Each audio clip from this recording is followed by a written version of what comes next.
Donald Trump now is faced with the task of unifying the GOP as the party's presumptive presidential nominee.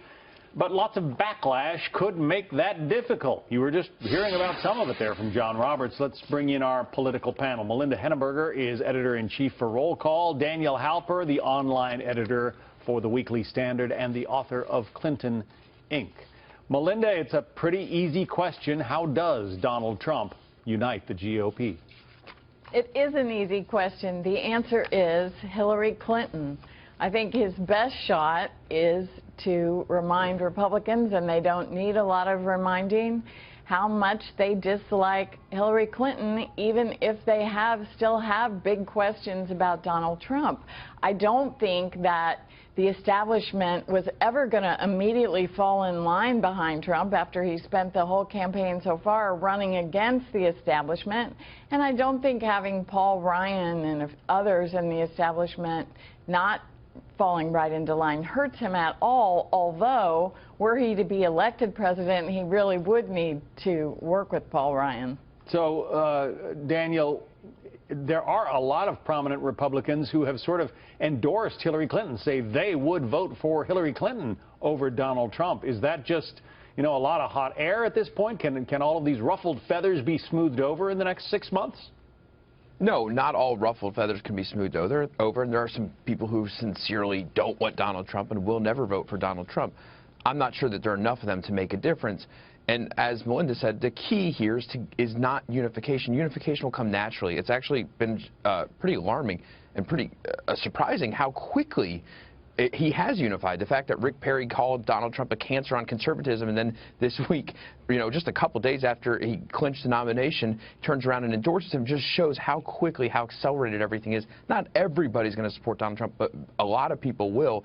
And I think Donald Trump, I think the key for him then has to be to broaden the party. Don't worry about these people who won't come to him.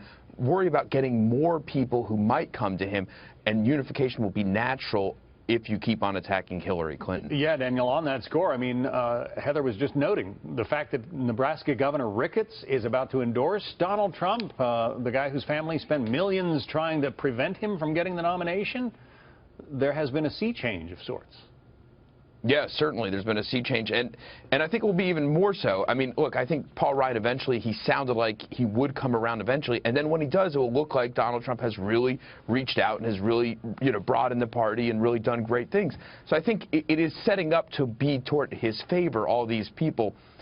Look, Donald Trump, last night in D.C., I saw at dinner Governor Mitt Romney, and it's a word I don't usually use to describe him, sounded very, very sincere in his opposition to Donald Trump and to Hillary Clinton.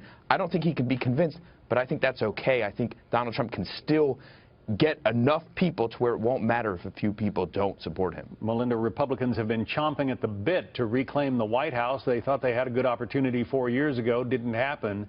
Hillary Clinton amounts to a third Obama term, doesn't she? So if it is the choice between Hillary Clinton and voting for, Donald Trump or supporting Donald Trump, aren't most Republicans going to support the guy that they claim they don't like that much?